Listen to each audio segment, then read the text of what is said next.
welcome back to my channel, beautiful minutia. If you're new here, my name is Tiffany, and today I am kicking off what will be a month-long vlog for K-Tropathon. Last summer, I did weekly reading vlogs, so you were getting weekly updates on what I was reading for K-Tropathon, and this year I'm not doing weekly reading vlogs this summer. So instead, I wanted a place to be able to talk about all the K-Tropathon things that I was reading because I'm so excited about so many of them, and I'm actually having a really hard time deciding which thing I want to read first. I'm in the middle of a couple of things that I want to finish this first week that I really want to prioritize.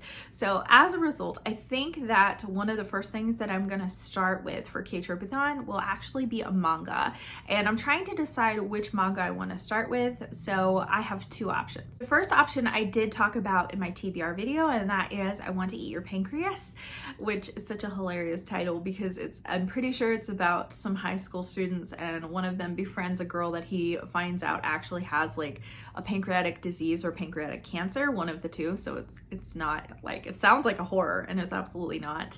But both this manga and the one after this that I'm going to talk about are ones that have been recommended by various members of ATEEZ. And I am such an ATEEZ fangirl right now. Let me just tell you, like, I am like, they're becoming like an alt bias group. So, oh my word. So I wanted to read some things that they recommended, but some of the books that they have recommended are books that aren't widely available and aren't widely translated. So I Want to Eat Your Pancreas is one that is, along with Haikyuu, and Haikyuu, it's Haikyuu. I don't know if it's Haikyuu or Haikyuu.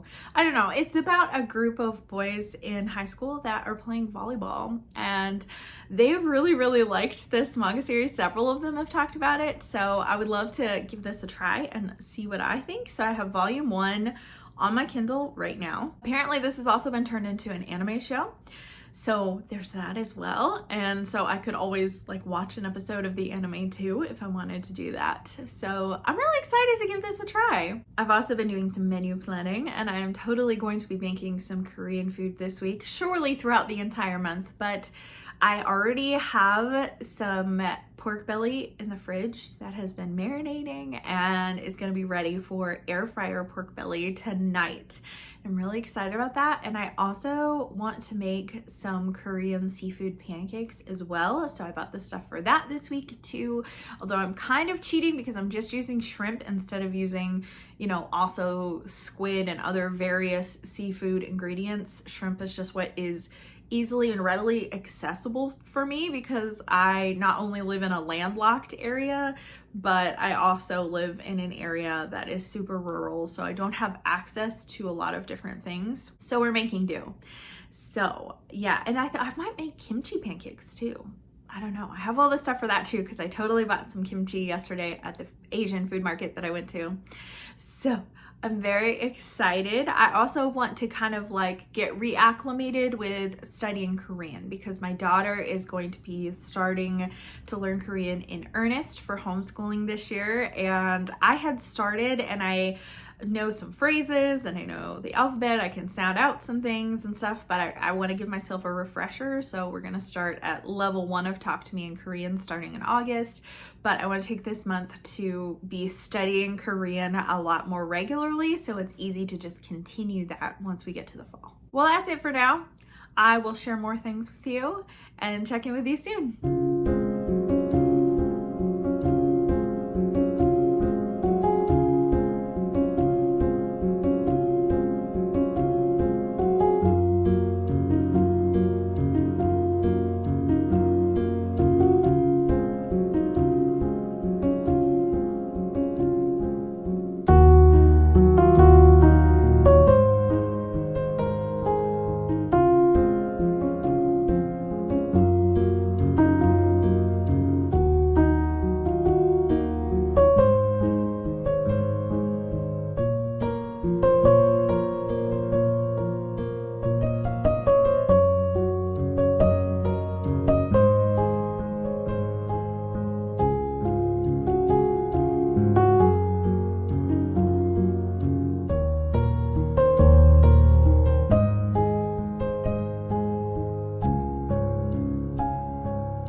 Hey guys, it's time for an update on what I've been reading, but I'm also going to be making Dakdoritang for dinner, so I thought I would go ahead and kind of share the process of making that with you as well.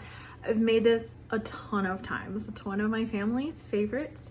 It's basically like a really spicy chicken stew, but I scale back on the spices because we are much more wimpy than Koreans in my family.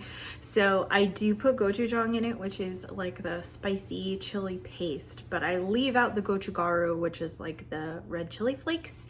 So anyways, how you start this recipe, or how I start it based on the website that I use it on, I will have that linked below in case you want this recipe. You have to make some seaweed kelp broth. So you use a piece of seaweed and water and then you just like boil that together. You simmer it for a few minutes so it gets the flavor that it needs, and then that is part of the stew. Okay, so while that's starting, then I have to make the sauce that goes on the chicken, which has gochujang in it, and soy sauce, and rice wine, sesame oil, ginger paste, minced garlic, and also honey, which I haven't gotten out yet. The recipe recommends that you use a whole chicken cut up, but you can use like bone-in chicken breasts, or you can use drumsticks, or you can use whatever. I've used all of that. What I have this time is chicken leg quarters because it was what was there and what was cheap. So I'm gonna go ahead and get the marinade for this and get that all set and sitting there. I think it is better if you use something that has the bones in it because I just think it adds more flavor to the broth. You could probably use a boneless chicken breast, but it would just take less time to cook, and you could do the same with like boneless thighs and stuff, but I think it's better with the bones in. Okay, so I've got my chicken marinating. I have my seaweed stock done. So now I need to peel some potatoes and chop them up, and an onion, and you're supposed to do carrots too, like chop up several carrots, but I'm just gonna throw some whole baby carrots in there because I'm lazy today. So while I'm doing that, there's gonna be background noise because we're cooking and we're chatting. I want to talk about what I've been reading for K-Trip-a-thon. So last time I talked, I told you that I was getting ready to start I Want to Eat Your Pancreas, as it was a We Love Jenny prompt because Mingy loved it, and I finished it and I really loved it. So I didn't realize that there's actually 2 volumes. So the ebook that I had actually had both volumes, so that's perfect. So I'm only counting it as like one book, but technically it's 2 volumes, and it was like 450 pages. So it did take me a little bit to get through. So the essential story, if I didn't talk about this before, I can't remember because it's been a while since I updated. The essential story is that there is an antisocial boy at high school, and he's had his appendix out over like summer vacation or something like that. And so he goes to get his stitches out, and when he does, he finds this journal that is sitting there, and he starts reading it. So it turns out that this journal about someone who's dying belongs to a really popular girl at his school. And she comes out and sees him reading it and finds out that he knows that she is dying from pancreatic disease. And so she's thrilled because she hasn't told any of her friends because she wants her life to remain as normal as possible. So the only people who know are her parents, and that's pretty much it. So she's really excited, and they start bonding because she knows that he knows about this. And so yeah, so they start developing this relationship. They start going places, and people in school are like, what the heck? Like, why are you guys like hanging out now? Like, are you guys dating? Like, what's happening? And it's just kind of funny how the situation unfolds because, ooh, the middle of that potato is not good anymore. Anyways, it's really funny how all of that unfolds because their personalities are so different. Like, she's super outgoing. Everyone in school loves her, knows who she is. And he is like so antisocial, and most of the people don't even like know his real name, and she doesn't even know his real name for a while. So it's really interesting to watch their relationship unfold. They go on trips together. You can kind of sense like a camaraderie, but also like a more romantic relationship developing. You can tell from the very beginning he's talking about her dying, so you know that she's going to die. So it deals really heavily with grief, obviously, and loss, and I just was very impacted by it. I loved this kind of like opposite attracts. It kind of felt a little bit like a K-drama in that extent, where you've got this boy who's so antisocial and wants nothing to do with anybody, and this girl that just like completely pulls him out of his shell, and he actually ends up starting to like really looking forward to seeing her, and he looks forward to the things that they do together that pulls him out of his comfort zone.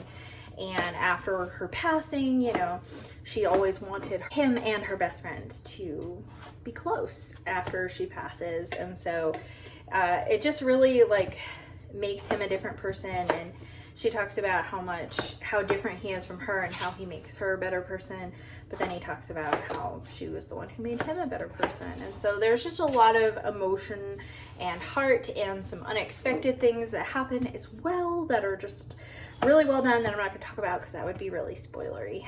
But I thought the art style was beautiful. I thought the writing was beautiful.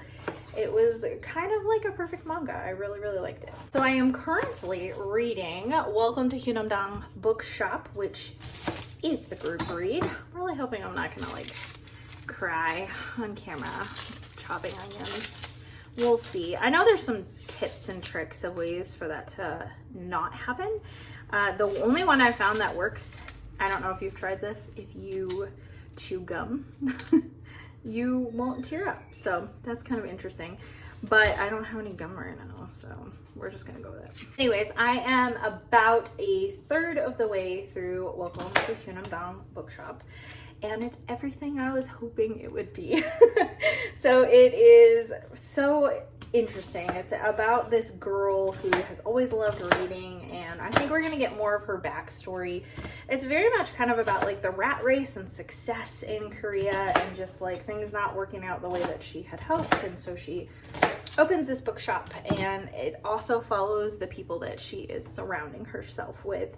So there are people who are regular customers that we're finding out more about. There is a boy that she hires to be a barista at the cafe part of the shop, and we're finding out his backstory, and his is very much about like the pressures to be a perfect student and to be really successful and make a lot of money.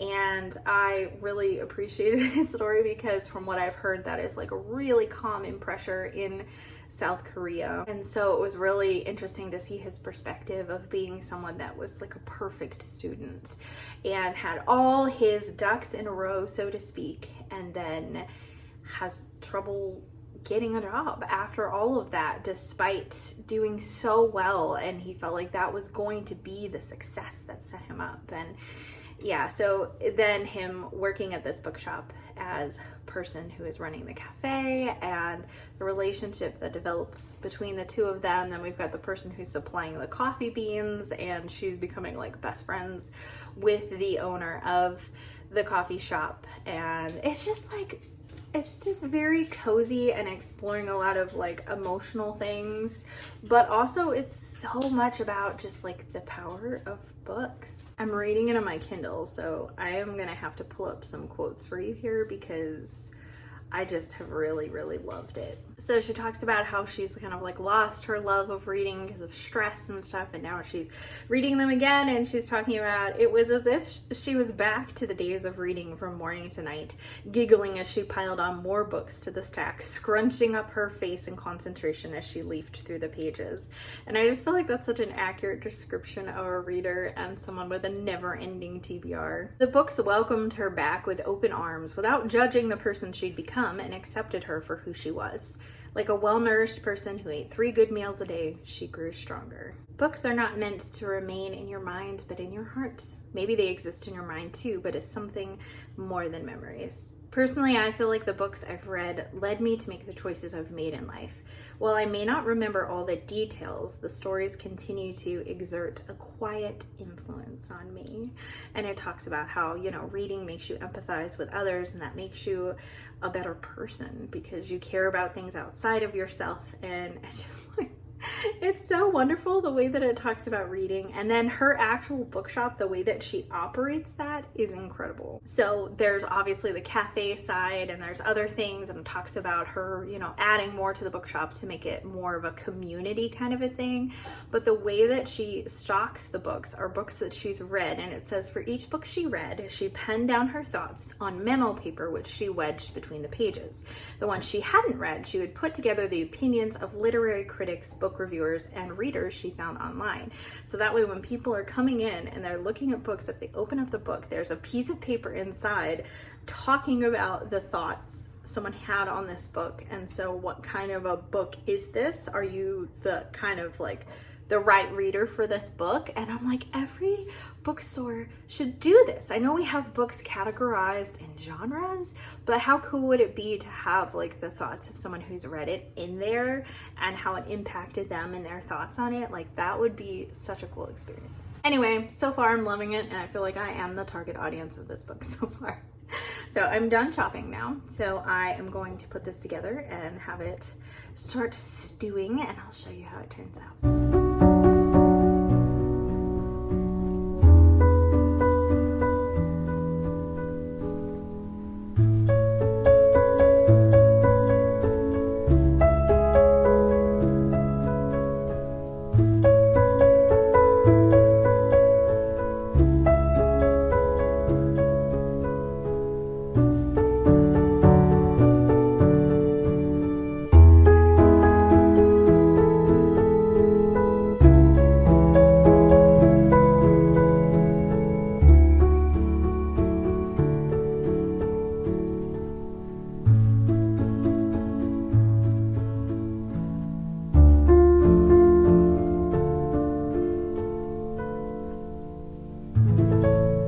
So one of our K-Tropathon prompts is to go to a book cafe, but unfortunately, I don't think we have any book cafes near me, but we do have an independent bookstore that just opened today, and so I'm gonna go check it out, and hopefully I can find a book or two to get. And then if I have time, I'm gonna stop by a local coffee shop and maybe sit and read for a bit.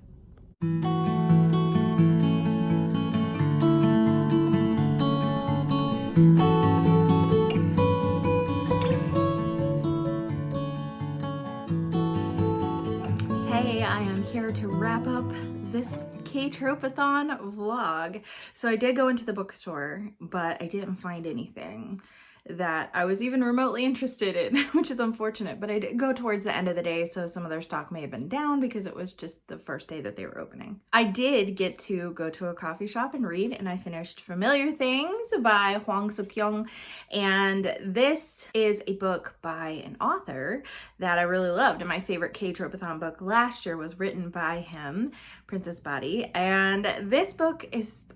it was really good. I really liked it a lot. So this is about a young boy who goes by the nickname of Bug-Eye, and he grows up in kind of a rough neighborhood where he's really scrappy, and his father disappears, and so his mother's kind of left holding the pieces, and then they end up finding this opportunity because she's no longer able to keep up the shop that she has in the city to go move to this place called Flower Island, which is essentially a dump, and dump trucks come, and so his mother gets a job where she is raking through the trash trying to find recyclables or things that can be resold, which then she turns into her crew leader and all of that kind of stuff. The crew leader ends up kind of like developing a relationship with Bug-Eye's mother, and so as a result, the crew leader's son, who is younger than Bug-Eye, his nickname is Bald Spot, and the two of them strike up a really close relationship, especially as they're now essentially brothers. So they're really, really close, and it really examines their relationship and kind of what it means to live in this place. A good sentiment to kind of describe the feel of the book says, people bought things with money, did whatever they wanted with those things, and threw them away when they were no longer of use. Maybe folks like him, meaning Bug-Eye, had also been thrown away when they were no longer of use. So there's this feeling of pain and hopelessness of being stuck in this place. I do think that the book itself ends on a note of hope, but it is really an examination of kind of those who are viewed as less than in society and their place and their feelings, and a lot of things like that. There is a supernatural element, which there was in Princess Body as well. I felt like it was a little less strong in this book, but maybe it's because Princess Body's was just like more intense. So both Bug-Eye and Bald Spot are able to see these like spirits of people who had lived on Flower Islands many years before, like maybe hundreds of years before, and able to communicate with them. And so that's kind of the element here with that. It felt more kind of like mystical, and I almost want to say whimsical. The book itself is not whimsical, but the magical elements felt more that way than Princess Body, which felt more like intense and traumatic. So the ability to communicate with these people was very different, but you're able to see the dynamic on this island, all kinds of different people, not just Bug-Eye and Bald Spot and their families, but other people who are working there and their children, and then also people who kind of like live off of where they live, because they live in like these shanties that are literally made of like cardboard and plastic and recyclables, and that's what they live in. And it really like is eye-opening as well when it talks about the things that people would throw away, the food that they would throw away, and they would go ahead and eat this food. And it actually talked about how like they didn't really get sick. It didn't really seem to have too many health effects other than that they all constantly had the runs, which is kind of funny. But obviously makes sense, like with the amount of bacteria that was in these food, or just like expired like canned food or frozen food. But then obviously this frozen food is now warmed and they're still like eating all this food, even though it's like disgusting. And it just really kind of makes a statement about the wastefulness of society and people who are suffering and have nothing, and how grateful they are to find like expired food that people have thrown out, or half-eaten things that people have thrown out. And it's not a book that I recommend you to read while you're eating. I tried that a couple of times and it was kind of gross in places, but I felt like it was really well done. It didn't have the same effect on me that Princess Body did. Princess Body made me cry multiple times. This book didn't make me cry at all. I didn't have the same emotional attachment for whatever reason, but my feelings still stand that Hwang Suk-young is still so far my favorite Korean author, because his prose is so immersive and translates really well to English, I think. Better than some other Korean authors that I've read that maybe feel a bit sparse, or it feels like maybe it's just not translating as well. I felt like this was so well done and I loved it. I also realized that I didn't give you my final thoughts on Welcome to Hyunam-Dong Bookshop, which I also finished quite a while ago, very shortly after my last vlog clip, and I really enjoyed that book. I felt like it was a really great group read that really tied in well with kind of like the bookish theme that we ended up doing this year, with one of our prompts being to go to an independent bookstore or cafe and all of that kind of stuff. It really fit well with that. I just felt like it was very cozy, very slice of life, and very following people through processing, and every single person in this story has a backstory, and a lot of the backstories have a commonality of the pressure in South Korea to make something of yourself. And initially when our main character opens her bookshop and hires her barista, she tells him that she's got enough money to run this store for like 2 years, and that's really all she can promise him, and she doesn't plan to continue past that. And so then her grappling with the pressures of society, and then her really growing to love this bookstore, and how this bookstore was a healing place for her, for the barista that she hires, for the person who roasts the coffee beans for them, for authors who come in and are part of this, and other regulars who come in consistently, how healing this bookstore has been for them. And then her wanting to keep it open for longer than those 2 years, but pairing that with like the idea of what success looks like in South Korea, and her kind of like healing from those pressures, and then how that translates to her running her bookshop.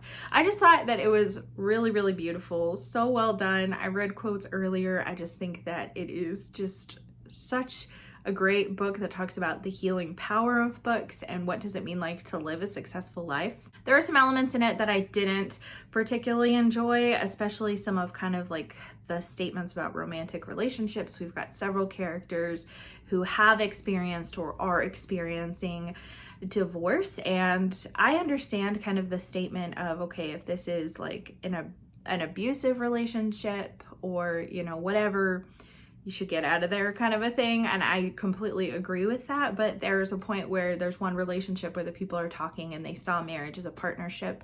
And when their goals of partnering no longer align, then the partnership just doesn't work out anymore, and so they part ways. And it's like, it's weird to read about it because it just felt like they're talking about how there doesn't need to be the level of commitment to marriage, and I disagree with that take. So I do agree that there are definitely times where divorce is warranted. But when it just comes to like, okay, well, when we got married, we thought our lives were going in the same direction. And instead of actually trying to talk it through and try to work on realigning your goals and reassessing where you want to be in life, it's just like, well, it's not working out anymore, so see ya. And I just felt like that felt kind of dismissive. And so that was something I just didn't particularly enjoy. And we have like whole chapters where we're kind of delving into that more because it is an essential part of several characters' story arc and backstory. So it makes sense that it was there, but I don't know, that was just something that was just like kind of a nitpicky thing that I didn't enjoy as much. And so that and a couple other things just kind of kept it from being a 5-star for me, but it was a very solid 4-star that I really enjoyed the majority of my time reading the book. And I really am so glad that it was the group pick this year. I had plans to read Banned Book Club by Ryan Estrada, but unfortunately it went back to my library, and I thought I had it downloaded on my Kindle, and my Kindle is currently on airplane mode with some other things that I'm reading. So I could try to check it out again, but I'd have to take out my Kindle off airplane mode, and then I would lose all the books that I've already gone back. And I thought that Banned Book Club was downloaded, and it wasn't. So I did not get into Banned Book Club, but I would still like to before the end of the month. I just need to wrap up this vlog now. I was supposed to post this on the last Saturday of the month, and right now it's the last Saturday of the month, and I am including the last clip. So oh well. But I always make really lofty goals for K-Tropathon of like, oh my gosh, here's like 6 to 10 books I want to read, and then I usually end up reading, 3 to maybe 5. So that's okay. I just, there's so many books and so little time and so many other book commitments that I had, but I still am really interested to continue K-Tropathon reads probably into August, because that's usually what happens is I get on a Korean book kick and want to just continue with them. I'd love to hear from you down in the comments below. Did you participate in K-Tropathon? If you did, let me know which books you read, and if you've read any of the books that I talked about in this vlog, I would love to hear your thoughts on that as well. Thank you so much for watching. If you like this video, please hit like and also subscribe so you can continue to see more bookish content from me, and I will see you again next time.